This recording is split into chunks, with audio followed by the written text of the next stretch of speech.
The world now produces enough calories to feed more than 10 billion people, while the global population is closer to 8 billion.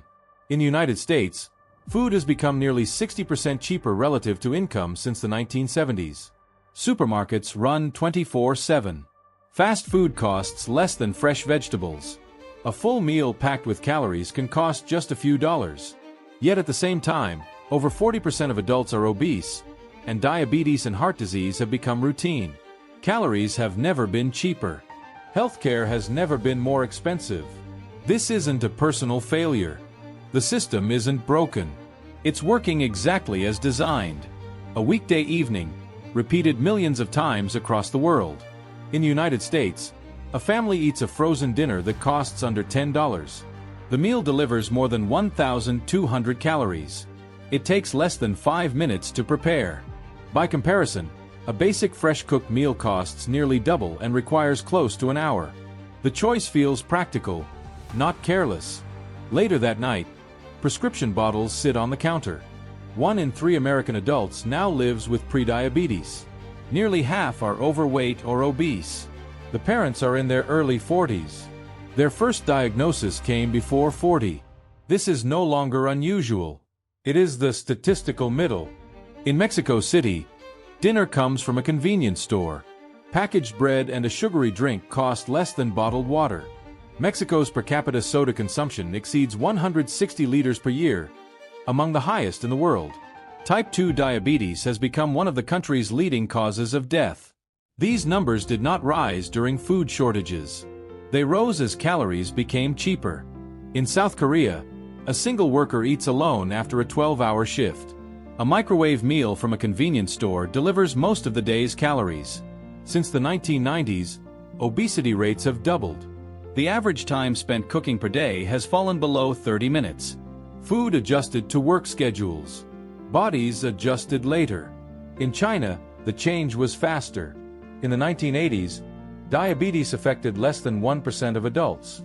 Today, more than 10% live with it, representing over 140 million people. The rise followed supermarket expansion, fast food growth, and delivery platforms. One generation bridged the gap. In the United Kingdom, ultra-processed foods now account for more than half of daily calorie intake. Childhood obesity rates have climbed steadily for decades. Parents are not ignorant. They are constrained by price, time, and availability. Across these places, the pattern holds. The meals are affordable. The routines are normal. The numbers move quietly. No one feels reckless. No one believes they are making a mistake. The system did not demand bad decisions. It made them unnecessary. This is not indulgence. It is exposure. Repeated daily, over years, across continents. And by the time illness appears, the environment that produced it already feels ordinary. The global food system now operates at a scale no civilization has ever managed before. Since the 1960s, agricultural output has more than doubled while population growth has slowed. Today, the world produces enough food energy to feed over 10 billion people every day. On paper, hunger should no longer exist. Scarcity, at least in calories, has already been solved. Yet the numbers tell a different story. As food production scaled up, diets did not become healthier. They became cheaper, more uniform, and more processed. In high-income countries, the share of household income spent on food has steadily fallen. In the United States, families once spent more than 20% of their income on food. Today, that number is closer to 10%. Similar declines appear across Europe, Japan, and South Korea. Calories became affordable. Variety became optional. At the same time, healthcare costs moved in the opposite direction. In the United States, healthcare spending now exceeds 18% of GDP. Type 2 diabetes alone costs hundreds of billions of dollars each year when medical treatment and lost productivity are combined. Cardiovascular disease remains the leading cause of death worldwide. These diseases did not rise during famine or food shortages. They expanded during an era of abundance. The pattern repeats globally. Countries that industrialized their food systems fastest saw the sharpest rise in diet-related disease. In the United Kingdom, ultra-processed foods now account for more than half of daily calorie intake. Childhood obesity rates have climbed steadily for decades. In Australia and Canada, similar trends appear, even as overall food access remains stable. In East Asia, the timeline is compressed. Japan once had some of the lowest obesity rates in the developed world. Traditional diets emphasized fish, vegetables, and fermented foods. As work hours lengthened and convenience became essential, packaged meals and ready-to-eat foods expanded. South Korea's obesity rate doubled within a generation. In China, the shift was even faster. Since the 1990s, obesity and diabetes rates have surged alongside urbanization, supermarket growth, and fast food penetration. China now has more people living with diabetes than any other country on Earth. In Latin America, the scale appears in consumption data. Mexico records among the highest per capita soda consumption rates in the world. Sugary drinks became cheaper and more accessible than bottled water in many regions. Diabetes rose rapidly and is now one of the country's leading causes of death. In Brazil, food exports reached record levels while domestic diets shifted toward ultra-processed products. Obesity rates more than doubled since the early 2000s. The region feeds global markets. Its population absorbs the health costs. In South Asia, the scale of the problem takes a different form. India still faces childhood undernutrition in many regions, but adult obesity and diabetes are rising at the same time. Early life calorie scarcity followed by later life calorie abundance creates fragile metabolic outcomes. The food system supplies energy without repairing early nutritional damage. The result is a population vulnerable to chronic disease even at lower body weights. Across Africa, urbanization accelerates the same pattern. Traditional diets based on grains, legumes, and local produce give way to imported packaged foods. Cities expand faster than fresh food infrastructure. Convenience wins by default. Obesity, hypertension, and micronutrient deficiencies rise together. Hunger does not disappear. It changes shape. Globally, non-communicable diseases now account for more than 70% of all deaths. The majority are linked to diet and lifestyle factors shaped by food availability, pricing, and time pressure. This shift did not unfold over centuries. It accelerated within 2 generations. The timing matters. It aligns precisely with the industrial scaling of food production, processing, and distribution. The economic logic behind this scale is consistent. Food systems are optimized for cost per calorie, shelf life, and transport efficiency. Crops that meet these criteria dominate global markets. Ingredients that can be refined, stored, and shipped cheaply become foundational. Fresh foods struggle to compete at scale without higher prices or waste.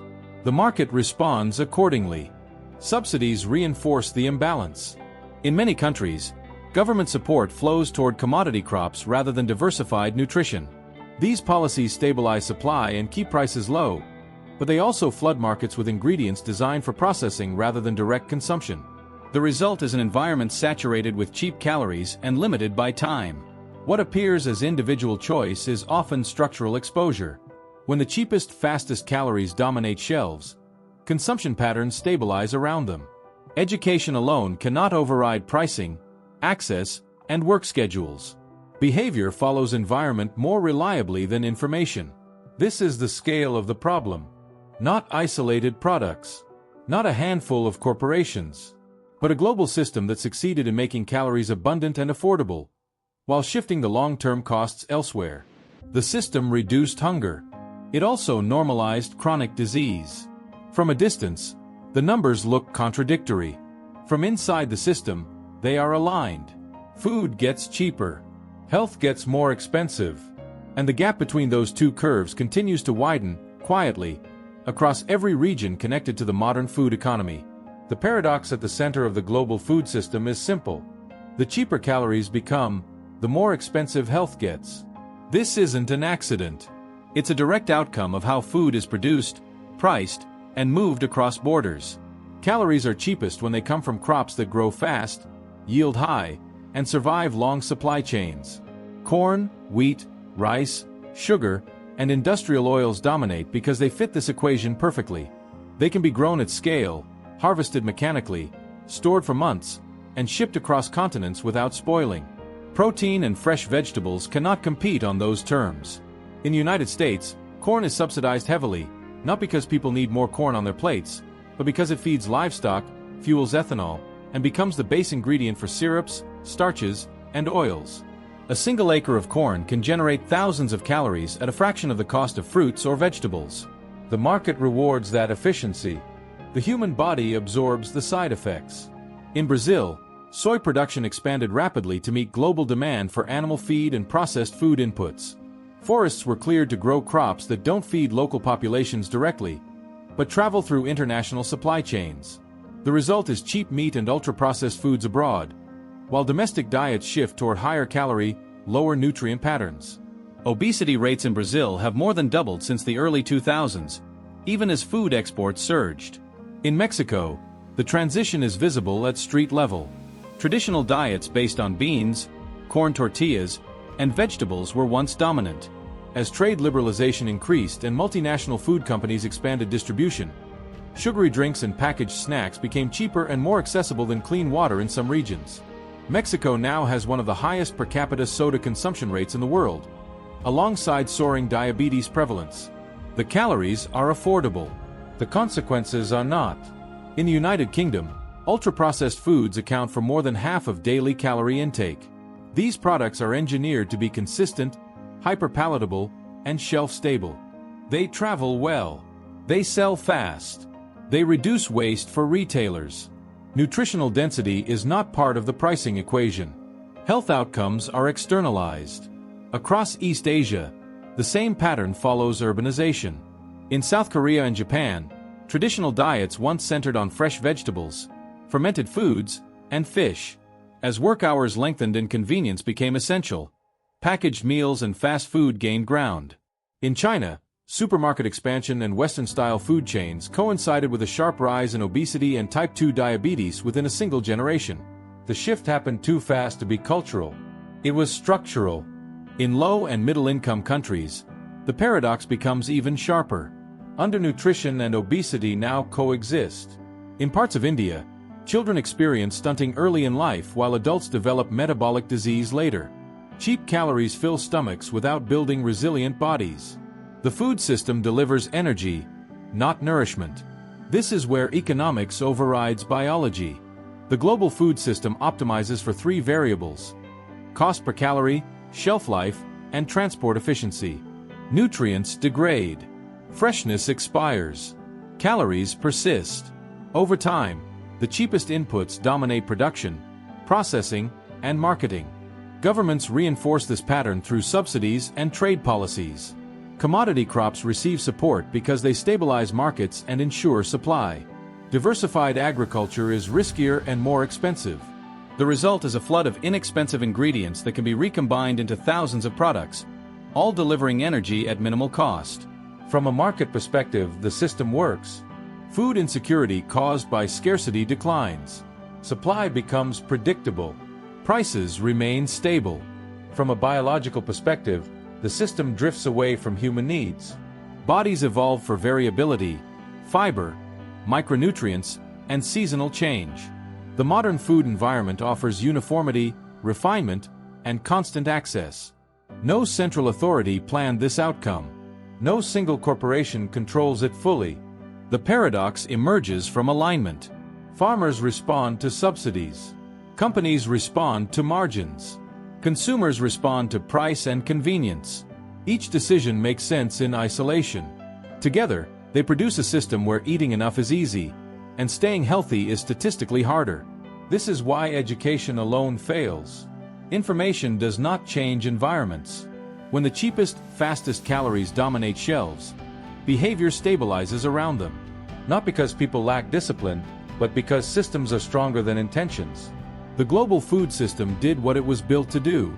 It defeated scarcity by making calories cheap. It never promised to protect health.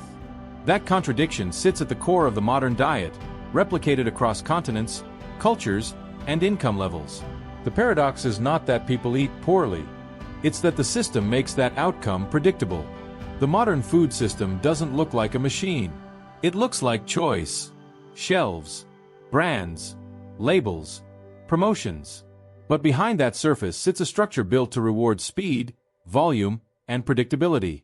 It begins at the farm. In many countries, A small number of crops receive the majority of financial support. Corn in the United States, wheat in Europe, rice across Asia, soy in South America. These crops are subsidized not because they create healthy diets, but because they stabilize supply and reduce price volatility. Governments want calories to be abundant and cheap. Farmers respond by planting what pays. Over time, diversification disappears. Monoculture scales faster. A farmer growing corn on thousands of hectares can predict yield, lock in contracts, and mechanize labor. A farmer growing vegetables faces higher risk, shorter shelf life, and unstable prices. The market does not reward nutritional variety. It rewards output. Those crops don't stay on farms. They move into processing. This is where calories are stripped down and rebuilt. Corn becomes syrup, starch, oil. Wheat becomes refined flour. Soy becomes protein isolate and industrial oil. Processing extends shelf life from days to months, sometimes years. It reduces spoilage. It standardizes taste. It lowers cost per unit. In the United States, over 70% of packaged foods contain corn-derived ingredients in some form. In Europe, refined wheat and seed oils dominate processed products. In Brazil and Argentina, soy travels thousands of kilometers before appearing as meat, snack food, or export commodity. Consumers rarely see these transformations. They see the final product, not the supply chain. Next comes manufacturing. Large food corporations operate at scales smaller producers cannot match. They buy ingredients in bulk, negotiate global contracts, and optimize factories to run continuously. Every variable is measured: cost per calorie, packaging efficiency, transport density. Nutrition does not disappear, but it becomes secondary. Marketing completes the circuit. Ultra-processed foods are not just cheap to make. They are cheap to promote. Long shelf life allows national advertising campaigns. Consistent flavor builds brand loyalty. Children are introduced early. Habits form before preferences are conscious. In Mexico, multinational beverage companies expanded aggressively in the 1990s and 2000s, reaching rural areas where refrigeration and clean water were limited. Sugary drinks were shelf-stable, affordable, and widely distributed. Consumption surged. Diabetes followed. The system did not malfunction. It expanded exactly as designed. Retail reinforces the pattern. Supermarkets prioritize products that move quickly and waste little. Fresh produce spoils. Packaged food does not. Shelf space goes to items with the highest turnover and marketing support. In many countries, the cheapest calories are placed at eye level. Healthier options are often smaller, more expensive, and easier to overlook. Time pressure locks everything in place. As urbanization increases, work hours lengthen and commuting expands. In South Korea, average workweeks once exceeded 50 hours. In China's major cities, long shifts and dense schedules reduce time available for cooking. Convenience becomes a necessity, not a luxury. Ready-to-eat meals and delivery platforms thrive. The system adapts to speed, not digestion. Globally, logistics completes the machine. Container shipping, cold chains, and just-in-time inventory allow ingredients to circle the planet. Apples travel across hemispheres. Meat is processed in one country, packaged in another, consumed in a third. Distance increases. Accountability dissolves. When harm emerges, responsibility is fragmented across borders. At no point does the system ask whether this environment supports long-term health. That question has no owner. Farmers optimize yield. Corporations optimize margins. Retailers optimize turnover. Governments optimize price stability. Each actor meets its objective. The outcome is predictable. People often imagine control resting with a handful of executives. In reality, power is distributed across incentives. Even companies that attempt reform face structural limits. Healthier ingredients cost more. They spoil faster. They sell slower. In competitive markets, those differences matter. This is why reform is slow. The machine is not held together by intention, but by alignment. Break one component, and the rest compensates. Remove a subsidy, and production shifts elsewhere. Regulate marketing, and pricing adjusts. The system adapts because it was built to. Across continents, the same architecture appears. Different brands, different cuisines, identical mechanics. Cheap calories flow efficiently from field to factory to shelf. Health outcomes lag behind, invisible until years later. No single decision created this machine. It emerged gradually, reinforced by policy, technology, and demand. And once in motion, it became difficult to stop. Not because anyone wanted harm, but because reversing scale is expensive. What looks like a personal food choice is often the final step of a long industrial process. By the time a product reaches a plate, thousands of economic decisions have already been made. Most of them favor efficiency over resilience. This is the invisible machine. It doesn't force people to eat poorly. It simply makes the opposite path harder, slower, and more expensive.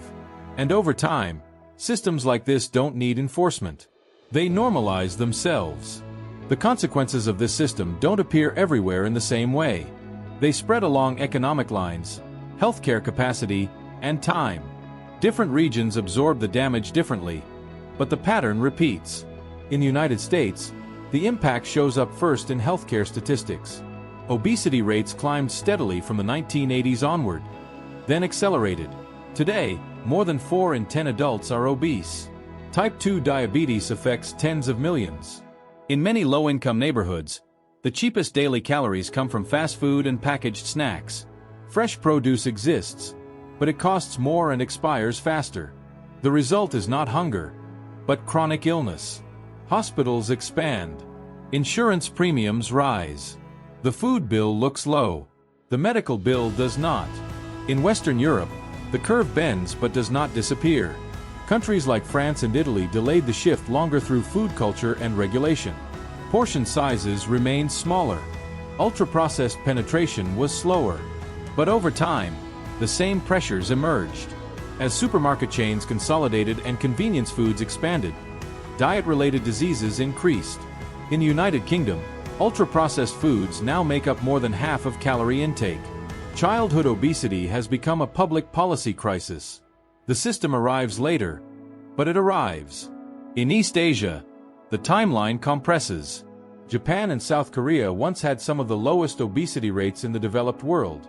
Traditional diets emphasized vegetables, fish, and fermented foods. As urban work culture intensified and convenience became essential, packaged meals replaced home cooking. South Korea's obesity rate doubled within a generation. In China, the change was faster. Supermarkets, fast food chains, and delivery platforms expanded alongside urban migration. Diabetes cases surged in cities that had almost none 30 years earlier. The shift happened too quickly to be genetic. It followed infrastructure. In Latin America, the damage carries a different shape. In Mexico, sugary drinks became cheaper and more accessible than clean water in some regions. Soda consumption climbed to among the highest per capita globally. Diabetes became one of the leading causes of death. In Brazil, ultra-processed foods expanded rapidly through aggressive marketing and distribution. Obesity rose even as food exports reached record levels. The region feeds the world. Its own population pays a separate cost. In South Asia, the paradox becomes sharper. In India, childhood undernutrition and adult metabolic disease now coexist. Early life calorie scarcity followed by later life calorie abundance creates fragile health outcomes. Stunting in children weakens metabolic resilience. When cheap calories enter later, the damage multiplies.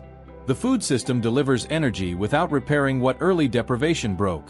Across Africa, urbanization introduces the same pressures. Traditional diets based on grains, legumes, and local produce give way to imported packaged foods. Cities expand faster than food infrastructure.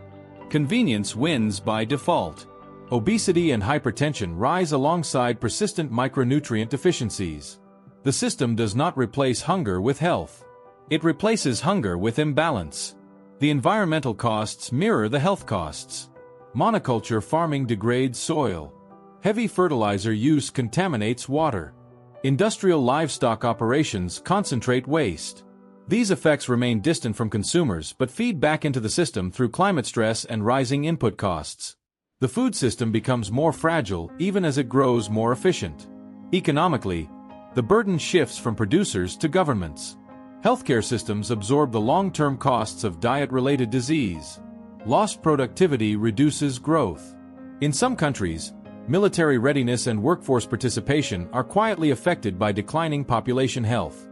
These outcomes rarely appear in food policy discussions, but they compound over decades. What makes these consequences difficult to confront is their delay. Cheap food delivers immediate benefit. Disease arrives years later. By then, responsibility is diffuse. No single purchase caused the outcome. No single actor controls the chain. The system continues to run while damage accumulates quietly. Across regions, the map looks different on the surface. Different cuisines, different brands, different income levels. Underneath, the mechanics are the same. Cheap calories stabilize markets. Health destabilizes slowly. This is the geography of consequence. Not a single collapse, but a long erosion. It doesn't announce itself with shortages or empty shelves. It shows up in clinics, insurance systems, and shortened healthy lifespans. The system keeps feeding people. It just feeds them in a way that makes the bill arrive later. They grew up during abundance. That's the detail that matters.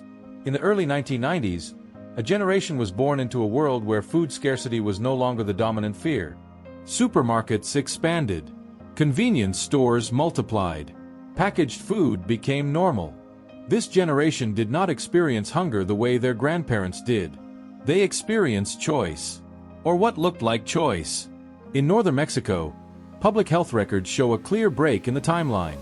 Adults born before the 1970s largely avoided diabetes until later life. Those born after the mid-1980s began developing it in their 30s, sometimes earlier. The shift did not align with genetics. It aligned with the arrival of cheap sugary drinks and packaged snacks in schools, workplaces, and small neighborhood stores. By the time the pattern became visible, it was already widespread.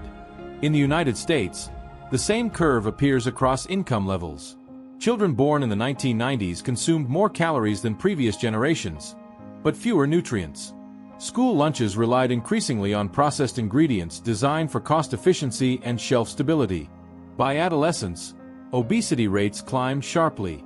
By adulthood, chronic disease followed. Today, many in their early 40s manage blood sugar, blood pressure, and cholesterol simultaneously. Not after decades of excess. After ordinary lives. In urban China, the transformation happened faster. In the late 1980s, daily meals were still cooked at home. By the early 2000s, supermarkets and fast food chains had become common. Delivery apps followed. Within a single generation, obesity and type 2 diabetes rose from near absence to national concern. Hospitals expanded endocrinology departments. The average age of diagnosis dropped. What took half a century in the West unfolded in less than 20 years. South Korea offers another version of the same story. Long work hours compressed daily routines. Home cooking declined. Convenience store meals became standard for millions of workers living alone in cities. These meals were reliable, affordable, and calorie-dense. Between the 1990s and the 2010s, obesity rates doubled. Health surveys show rising metabolic risk even among people who do not appear overweight. The damage is internal before it is visible. In the United Kingdom, public health agencies began tracking childhood obesity closely in the early 2000s. The data showed concentration. The highest rates appeared in neighborhoods with limited access to fresh food and high exposure to ultra-processed products. Parents did not lack awareness. They lacked time, money, and alternatives that fit daily life. By the time children reached adulthood, habits were fixed. Interventions arrived late. Across these places, the pattern converges. A generation exposed early to cheap calories, frequent eating, and constant availability enters adulthood metabolically unprepared. Their bodies were shaped by an environment that removed natural constraints. Meals no longer followed hunger. They followed schedules, stress, and convenience. The consequences are measurable. In many countries, the average age of first diagnosis for type 2 diabetes has dropped by more than a decade compared to previous generations. Complications once associated with old age now appear in midlife. Kidney disease, cardiovascular events, and vision loss emerge earlier, extending the duration of medical dependence. Healthcare systems absorb the shock. In the United States, the lifetime medical cost of a person diagnosed with diabetes in their 40s can exceed hundreds of thousands of dollars. Multiply that across millions of cases, and the burden shifts from individual tragedy to systemic strain. Insurance premiums rise. Public budgets tighten. Employers lose productivity. The food bill remains low. The real bill accumulates quietly. What makes this a climax is not a single event, but inevitability. By the time disease appears, the environment that produced it has already done its work. Telling people to change behavior after decades of exposure has limited effect. The system trained routines early and reinforced them daily. This generation did not rebel against tradition. Tradition disappeared around them. Meals changed shape. Portions grew. Snacking became constant. Liquids delivered calories without satiety. Marketing framed these changes as normal. By the time warnings arrived, the baseline had shifted. In public discourse, responsibility often circles individuals. Eat less. Move more. Choose better. But these messages collide with lived reality. In cities where workdays are long and commutes consume hours, cooking competes with exhaustion. In neighborhoods where packaged food dominates shelves, choice narrows. The system sets defaults. People follow them. Across continents, different languages describe the same condition. Lifestyle disease, non-communicable disease, metabolic syndrome. The names change. The pattern does not. A generation fed efficiently but poorly begins to age earlier than expected. This is the human cost of optimization. Calories were made cheap to eliminate hunger and stabilize markets. That goal was achieved. What followed was not planned, but it was predictable. When abundance removes friction, consumption accelerates. When consumption accelerates, biology responds. The climax is not a collapse. It is a realization. A generation discovers that the environment it trusted was never designed for long-term health. It was designed for scale. The consequences arrive quietly, one prescription at a time, long after the choices that led there feel distant. No single meal caused this. No single company engineered it. It emerged from repetition, day after day, year after year, across borders, across cultures. The system did not fail these people. It treated them exactly as expected inputs. And by the time the cost becomes undeniable, the machine has already moved on, feeding the next generation the same way. The collapse does not arrive with empty shelves or food shortages. It arrives quietly, through systems that were never designed to carry this weight. Healthcare systems feel it first. Chronic disease does not spike once. It accumulates. Diabetes, cardiovascular disease, kidney failure, and metabolic disorders require lifelong management. In many high-income countries, treatment begins decades earlier than it did for previous generations. Hospitals expand not for emergencies, but for maintenance. Clinics fill with patients who are not acutely ill, but never fully healthy. In the United States, healthcare spending continues to climb faster than economic growth. Managing diet-related disease consumes an increasing share of public and private budgets. The cost is not limited to treatment. Lost productivity compounds it. Workers miss days. Careers shorten. Disability rises quietly in midlife.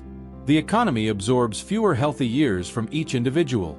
Europe experiences a slower version of the same pressure. Universal healthcare systems distribute costs broadly, masking individual financial pain while amplifying national strain. As populations age with higher disease burdens, funding gaps widen. Governments face trade-offs between prevention, treatment, and other public services. The food system keeps prices low. Healthcare systems adjust upward.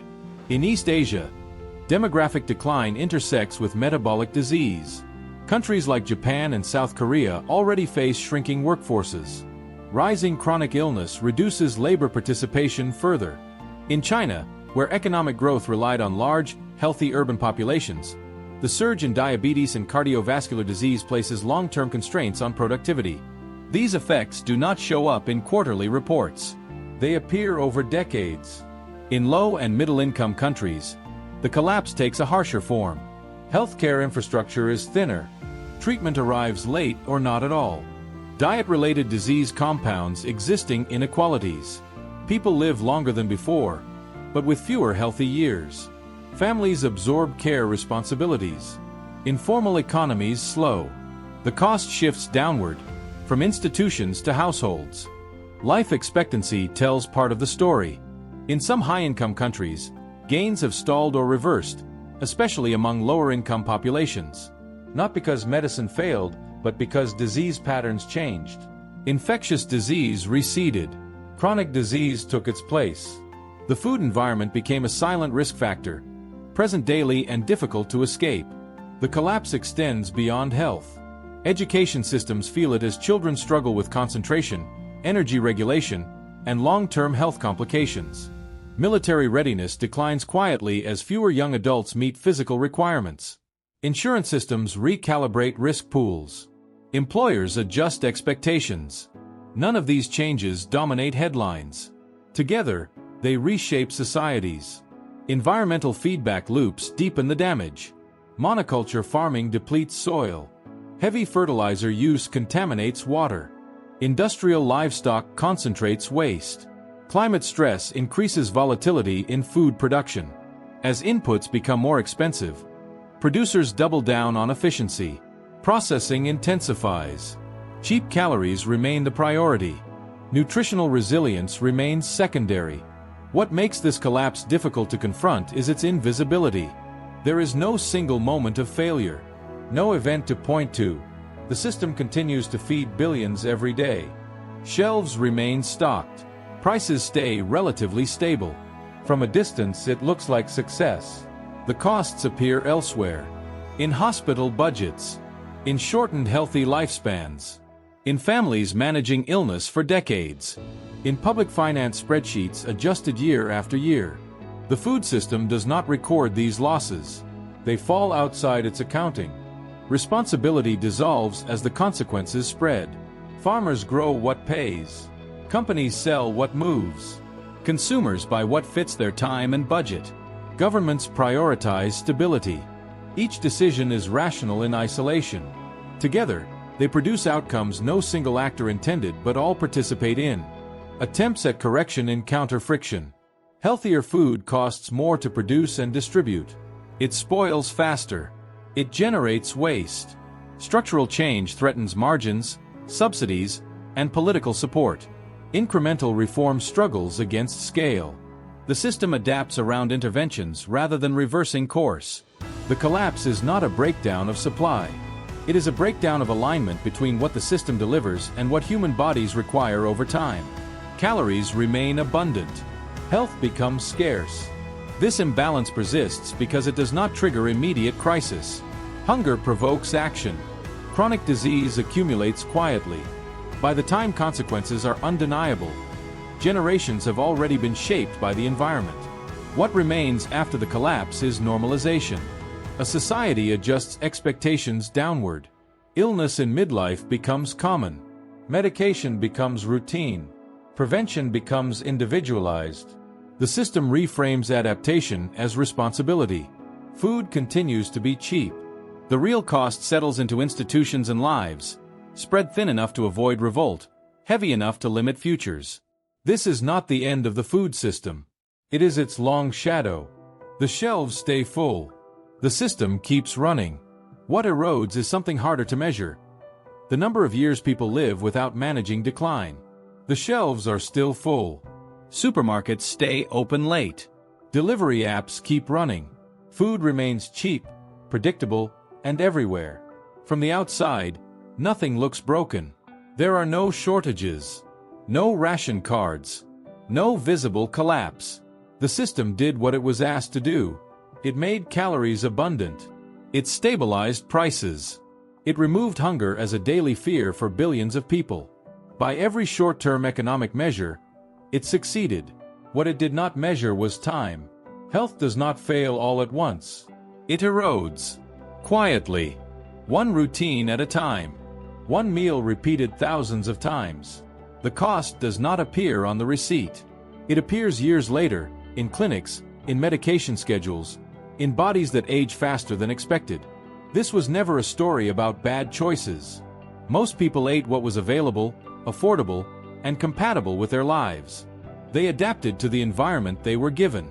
The environment adapted to efficiency, not biology. No single decision caused this outcome. No single actor controls it. The food system evolved through alignment. Policy favored stability. Markets favored scale. Time favored convenience. Together, they shaped a world where eating enough became easy, and staying healthy became conditional. The contradiction remains unresolved. Calories continue to get cheaper. The systems that manage illness grow larger. Society absorbs the difference and calls it normal. The machine does not stop. It does not need to. It feeds the next generation the same way. Faster, more refined, more efficient. And as long as shelves stay full, the question lingers quietly beneath the noise of abundance. Not whether we have enough food, but what kind of future the system is actually feeding.